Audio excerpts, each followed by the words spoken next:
बिस्मिल्लाहिर्रहमानिर्रहीम। अस्सलामुअलैकुम वरहमतुल्लाहि वबरकातुहू। अब हम जो चैप्टर नंबर 2 है हमारा ई कामर्स का, उसका हम पार्ट 3 डिस्कस करने लगे हैं। तो इसमें जो मेन टॉपिक है वो क्या जी, creating an effective web presence. कि भी हम जब भी ई कामर्स का करते हैं तो सबसे पहले हमें जो काम करना पड़ता है वो हमारी वेब की प्रेजेंस होनी चाहिए, कि वो वेब कैसी नज़र आनी चाहिए ऑनलाइन, ताकि लोग जो है उसके साथ बिज़नेस कर सकें। जैसे मतलब नॉर्मली होता क्या है कि हमारी ऑर्गेनाइजेशन की अपनी एक प्रेजेंस होती है, जैसे उसकी एक पब्लिक इमेज होती है, convey to the stakeholders, usually not important until the growth reaches a significant size. Stakeholders like customer, suppliers, employees, stockholders, neighbors and general public। तो हर ऑर्गेनाइजेशन की प्रेजेंस होती है, उसका एक लोगो होता है, उसकी एक गुडविल होती है, उसकी एक लुक होती है कि आप उसकी लुक से उसको पहचानते हैं। जैसे मसलन नॉर्मली देखें, अगर आप कोक को देखें तो उनका कलर क्या है जी, रेड कलर है, उनकी बॉटल्स उनका निशान है।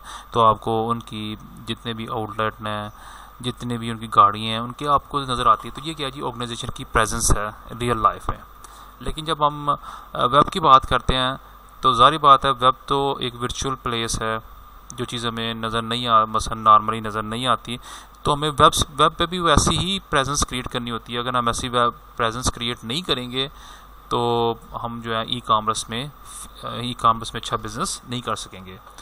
तो critical even for the smallest and newest web operating firms, ना सिर्फ बड़ी ऑर्गेनाइजेशन के लिए वेब प्रेजेंस होना ज़रूरी है, उसकी इफेक्टिव यानी कि अच्छी इफेक्टिव प्रेजेंस होना ज़रूरी है, बल्कि जो स्मॉल कंपनी जो नए बिजनेस करती हैं उनकी प्रेजेंस होना भी ज़रूरी है।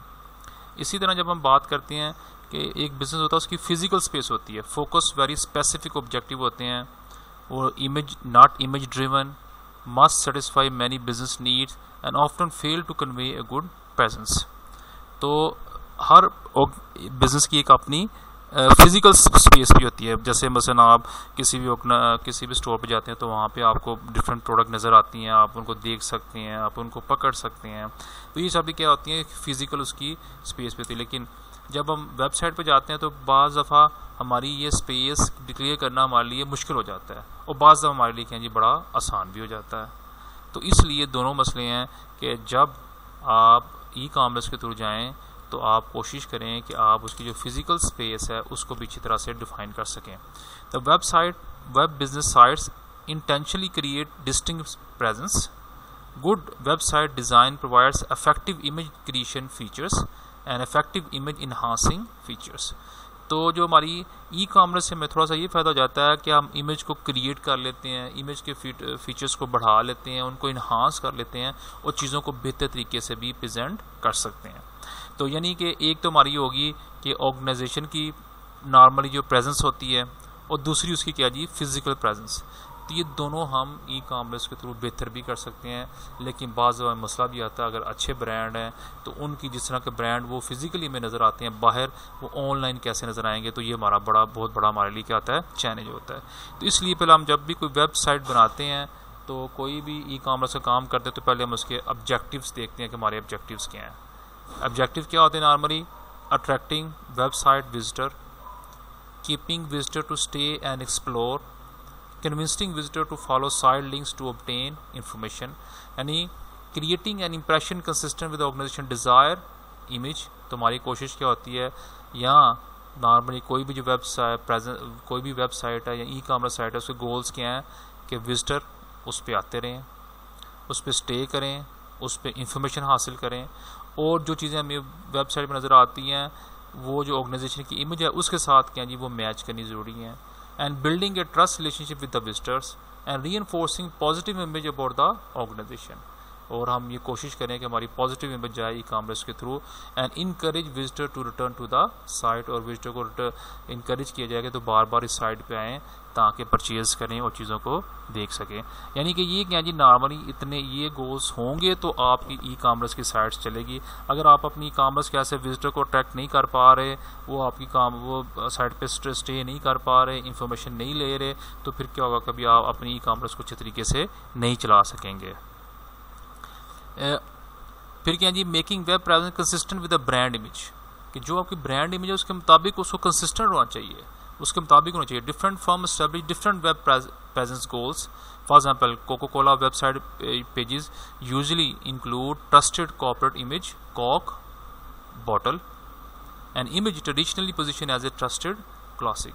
तो अब देखें, कोक की वो बात कर रहा है, कोका कोला की बात कर रहा है, तो कोका कोला में जो कोक की जो बॉटल है वो क्या जी, उसका साइन है, वो लोगों को अट्रैक्ट करती है कि आप उसकी साइट पे हैं। इसी तरह जो पेप्सी वेबसाइट है usually filled with the hyperlink to activities and product related promotion. अब जो पेप्सी की वेबसाइट है उसकी जो है वेबसाइट या ई कॉमर्स साइट पे एक्टिविटीज़ हैं, प्रोडक्ट से रिलेटेड प्रमोशंस हैं, कि वो बताते हैं कि हम ये एक्टिविटीज़ कर रहे हैं ताकि लोगों को क्या जी अट्रैक्ट किया जाए और अपनी प्रेजेंस को अच्छा बनाया जा सके। यानी कि हर ऑर्गेनाइजेशन, जो हमने पीछे वेबसाइट के ये जो गोल्स पढ़े थे ना, डिफरेंट तरह के गोल्स पढ़े थे यहाँ से, ये गोल्स वेब प्रेजेंस के हैं, तो कोशिश करती है इनको इम्प्लीमेंट करे ताकि उसकी प्रेजेंस बेहतर हो और वो बेहतर से बेहतर परफॉर्म कर सके और लोगों को अपनी तरफ क्या कर सके, अट्रैक्ट कर सके। फिर दूसरा हमारा टॉपिक इसमें आता है वेबसाइट की usability. The current web presence, few businesses accomplish all the goals. Most fail to provide visitors sufficient interactive contact opportunity. Improving web presence makes site accessible to more people, makes site easier to use, makes site encourage visitors trust, makes site develop feeling of loyalty towards the organization. तो जैसे मैंने पहले भी बात की, हमारे पास गोल बहुत ज़्यादा हैं, तो वो सारे के सारे गोल इम्प्लीमेंट करना बड़ा मुश्किल हो जाता है। इसलिए ऑर्गेनाइजेशन क्या करती हैं, कोशिश करती हैं कि सारे गोल उनको अप्लाई करें। क्यों कि जब आप सारे गोल्स अप्लाई करेंगे तो आपकी यूजिबिलिटी, वेबसाइट की यूजिबिलिटी ज़्यादा होगी। यूजिबिलिटी मतलब कि आपकी वेबसाइट ज़्यादा यूज़ होगी। ज़्यादा यूज़ उस वक्त होगी जब उसको बहुत ज़्यादा लोग एक्सेस कर सकेंगे, उनके लिए एक्सेस करना आसान होगा। उससे क्या होगा, जब आपकी एक्सेस आसान होगी, उसको आसानी से लोग एक्सेस करेंगे, तो विजिटर का ट्रस्ट जो है, उनका इत्माद बढ़ेगा, और जब ट्रस्ट बढ़ेगा तो फिर लोग आपके क्या हो जाएंगे, लॉयल हो जाएंगे, यानी बार बार आपकी वेबसाइट पे आएंगे, उसको यूज़ करेंगे। तो उसका मतलब ये है कि अगर आप एक अच्छी वेब प्रेजेंस क्रिएट करते हैं तो उससे क्या होगा कि आपकी वेबसाइट की यूजिबिलिटी भी क्या जी बढ़ जाएगी, आपको फ़ायदा होगा उसमें। फिर इसी तरह meeting the needs of the website visitor, जब आप अपने विजिटर की जो नीड्स हैं उसको आप जो है वो फुलफिल करेंगे तो आपका विजिटर बार बार आपकी तरफ आएगा। तो जो सक्सेसफुल वेब बिजनेसेस हैं, they are realize every visitor is a potential customer, and web preference is an important concern. Know the visitor characteristics variation and understand that the visitor is at a site for a reason. तो कहते हैं जो successful business है वो हमेशा समझते हैं कि हर कस्टमर जो पोटेंशियल कस्टमर है वो वहाँ से बाय करेगा, और वो उस कस्टमर को जानने की कोशिश करते हैं, उसके प्रैक्टिसेस जानने की कोशिश करते हैं, और उसको हर तरह से उसको परखते हैं ताकि हम जो है वो उसको समझ सकें और उसके मुताबिक वेबसाइट बनाएं ताकि उसको बाहर बढ़ें। And varied motivations of the website visitors are why visitor arrive at websites, learn about the company product और सर्विसेज, बाइंग प्रोडक्ट और services, obtain warranty, service repair policy information. अब वो कहता है कि जो डिफरेंट तरह के विजिटर जब आते हैं आपकी साइट पे, उनके डिफरेंट तरह के मोटिव्स होते हैं, उनकी डिफरेंट तरह की नीड्स होती हैं। उसके मुताबिक कि मुझसे कोई विजिटर आता है उसने सिर्फ इन्फॉर्मेशन लेनी है, कोई विजिटर आता है उसने कोई प्रोडक्ट सेल करनी है, कोई विजिटर आता है उसने वारंटी और सर्विस की बात करनी है। तो ये क्या है, जब आप इसको इन नीड्स को समझ जाते हैं, वेबसाइट के विजिटर की मोटिवेशन समझ आते हैं, तो फिर आपके लिए बड़ा आसान होता है कि आप वेब प्रेफरेंस जो है उसको मीट करें, आप विजिटर की नीड को पूरा करें, जिससे क्या जी आपको अल्टीमेटली क्या जी आपकी जो वेब की प्रेजेंस है वो बेहतर हो सकेगी और उसकी यूजिबिलिटी बेहतर हो सकेगी। Varied motivation of of website visitor are why visitor arrive at the website, obtain general company information, obtain financial information, identifying the people, obtain the contact information। यानी ये वो सारी बातें हैं कि विजिटर जो है वो अपनी डिफरेंट नीड की वजह से आता है, अपनी डिफरेंट मोटिवेशन की वजह से आता है। तो जब आप उसकी नीड और मोटिवेशन को पूरा करेंगे और उस वेबसाइट इस काबिल होगी तो उसकी जो है यूजेबिलिटी क्या हो जाएगी, बेहतर होगी, तो विजिटर जो है वो बेहतर फील करेगा। फिर तीसरी बात क्या जी, making website accessible, build interface flexibly options, frame use, text only version, selection of smaller graphic images, specification of streaming media, connection type, choose among the information attributes। तो जब आप ये काम करेंगे, जब उसका इंटरफेस जो आपको मसलन नज़र आता है उसको फ्लेक्सिबल करेंगे, उसको बेहतर करेंगे, फ्रेम इस्तेमाल करेंगे, टेक्स्ट इस्तेमाल करेंगे, ग्राफिक्स इस्तेमाल करेंगे, तो क्या होगा कि आपका इंटरफेस जब बेहतर होगा तो आपके विजिटर की नीड्स क्या होंगी, वो बेहतर हो जाएंगी। इस तरह हमारे पास कुछ यानी कंट्रोवर्शियल वेबसाइट डिज़ाइन इश्यूज़ हैं कि जो ऐसे इशू जो कि कंट्रोवर्शियल हैं उनको वेबसाइट में इस्तेमाल ना किया जाए। तो वो some task lend themselves to animated web pages, तो जैसे अडोब फ्लैश सॉफ्टवेयर है उसको यूज़ करते हैं आप एनिमेशन भी क्रिएट कर सकते हैं। ये सारा करने का मकसद क्या है, टेक्स्ट को, ग्राफिक्स को, इमेजेस को और एनिमेशन को, ताकि आप जो है यूज़र की जो है वो नीड को फुलफ़िल करें और ताकि आपकी वेबसाइट ज़्यादा से ज़्यादा यूज़ हो सके। तो जब ये काम होता है तो फिर आपकी वेबसाइट की क्या जी ट्रस्ट और लॉयल्टी क्या जी बिल्टअप होती है। जब आपका यूज़र बार बार आपकी वेबसाइट पे आता है और उसको अपनी नीड और मोटिवेशन के मुताबिक जो है वो सर्विसेज मिल जाती हैं तो उसमें क्या जी इत्मीनान पैदा होता है। जब इत्मीनान पैदा होता है तो उसकी लॉयल्टी आती है। Creates relationship value and good service lead to the seller trust and delivery order handling, help, selecting product after sale support. जब ये सारी सर्विसेज जो कि आगे पीछे भी हम डिस्कस करके हैं, जब आप मिलती हैं, जब आपकी उसको सेटिस्फैक्ट्री सर्विस मिल जाती है कस्टमर को, तो वो आपको वो ट्रस्टेड और लॉयल बन जाता है। And customer service in electronic commerce sites, तो उसमें क्या जी उसको क्या ट्रस्ट और कर जाती है। फिर इसमें जो प्रॉब्लम्स आती हैं, अगर आप उन प्रॉब्लम्स को दूर कर देते हैं तो आपका वो ट्रस्टेड और लॉयल वर्कर बन जाता है।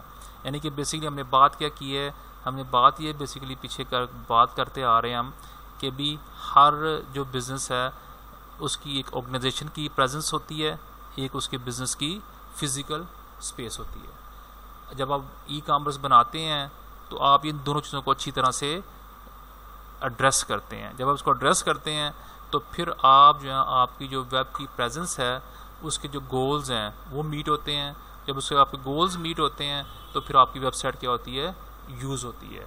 जब आपकी वेबसाइट यूज़ होने के लिए ज़रूरी है कि आप अपने जो विजिटर्स हैं उनकी मोटिवेशन और नीड को पूरा करें।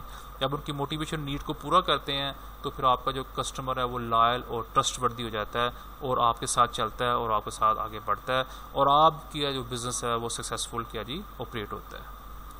फिर आखिर में हमारा इसमें टॉपिक है रेटिंग इलेक्ट्रॉनिक कॉमर्स वेबसाइट, कि जब हम companies routinely review electronic commerce website for usability, customer services and other factors and sell the gather information directly to the companies operating on the website, include suggestion for improvement। तो बहुत सारी organisation ऐसी हैं online available हैं जो कि आपकी commerce की साइट को रेट करती रहती हैं ताकि आपको नॉलेज हो कि भी आपके कौन कौन सी कस्टमर यूज़ कर रहा है, आपकी यूजेबिलिटी क्या है, आपके जो कस्टमर्स हैं वो कैसा फील करते हैं, ताकि वो उनको रेटिंग पता चले और उसके मुताबिक उसको करते हैं। इस तरह जैसे मसलन bizrate.com post rating provide comparison shopping services compiles rating bye conducting survey of the sites customer. तो ये biz.rate.com जो है ये सारे काम करती है कि ई कॉमर्स की वेबसाइट को रेट करती है, को चेक करती है कि कौन सी वेबसाइट अच्छी है, कौन सी वेबसाइट नीड्स और वांट्स जो हैं वो कस्टमर की पूरी कर रही हैं और उसको फिर पब्लिश करती है। फिर इसी तरह यूजेबिलिटी टेस्ट भी होता है वेबसाइट का। Helps meet website goals, avoid website frustration, customer leave site without buying anything and simple site usability changes include telephone contact information, staff call centre and learn about the visitor need by conducting focus group survey and usability test costs low compare as a website design cost. तो ये इस तरह फिर usability test भी होता है e commerce site का कि भी हाँ उसमें देखते हैं कि भी साइट के गोल्स पूरे हो रहे कि नहीं हो रहे। आपके जो कस्टमर है फ्रस्ट्रेटेड तो नहीं होते जब उस वेबसाइट पे जाके इंफॉर्मेशन को गैदर करते हैं, इंफॉर्मेशन को पढ़ते हैं, सेल परचेज़ करते हैं, तो क्या उसके दरमियान वो उनको फ्रस्ट्रेशन तो नहीं होती, मुश्किलात तो नहीं आती। फिर यूजेबिलिटी चेंजेस, क्या आपके जब नंबर चेंज होते हैं तो आप नंबर चेंज करते हैं कि कॉन्टैक्ट इन्फॉर्मेशन चेंज करते हैं नहीं करते, ये सब चीज़ें इसकी टेस्टिंग होती है। अब टेस्टिंग होती है तो हमें पता चलता है कि अभी हम ठीक कर रहे हैं कि नहीं कर रहे। तो यूजेबिलिटी टेस्टिंग के बाद हमें पता चलता है कि हमारी वेबसाइट बेहतर है या नहीं है। फिर हम कोशिश करते हैं कि हमारी जो वेबसाइट हो वो कस्टमर सेंट्रिक वेबसाइट हो, यानी उनका फोकस किसके ऊपर हो, कस्टमर के ऊपर। The important part of successful electronic business operations focus on the meeting all site visitor need. जैसे हमने पहले बात की थी, जो हमारे गोल्स हैं वेबसाइट प्रेजेंस के वो सारे कस्टमर के हवाले से हैं। अब हमारी कस्टमर की जो भी नीड्स हैं, जो भी कस्टमर चाहता है, अगर उसकी नीड्स पूरी हो रही हैं तो हम कह सकते हैं कि हमारी वेबसाइट क्या जी, कस्टमर सेंट्रिक हमारी अप्रोच है। Putting customer at the centre of all site design and follow guidelines and recommendation make visitor web experience more efficient, effective and memorable. तो जब भी आप ई कॉमर्स की वेबसाइट डिज़ाइन करें तो आप इसका ख्याल रखें, इसका ध्यान रखें। क्या ध्यान रखना आपने कि बी आपका कस्टमर फोकस पॉइंट है, जो उसकी नीड्स हैं, जो कस्टमर चाहता है उसके मुताबिक सारी चीज़ें हल होनी चाहिए, उसके मुताबिक ई कॉमर्स की साइट बनी चाहिए। अगर आपकी ई कॉमर्स की साइट इस तरह से बनेगी तो फिर हम कह सकते हैं कि अभी आपकी कॉमर्स की आपके वेब प्रेफरेंस जो गोल्स हैं वो मीट हो गए हैं, आपकी वेबसाइट अट्रैक्टिव है क्योंकि वो कस्टमर सेंट्रिक है, इसलिए उसकी यूजिबिलिटी भी ठीक है, इसलिए क्या जी आपकी जो कस्टमर है वो ट्रस्टेड और लॉयल हो गया है। जब आपका ये होगा तो फिर आपका ई कॉमर्स का बिज़नेस क्या होगा, बेहतर होगा। तो ये था ई कॉमर्स का पार्ट 3। तो यहाँ पे आके हमारा जो है चैप्टर नंबर 2 जो है फिनिश हो गया है। तो नेक्स्ट टाइम इंशाल्लाह हम चैप्टर नंबर 3 जो है वो स्टार्ट करेंगे इंशाल्लाह।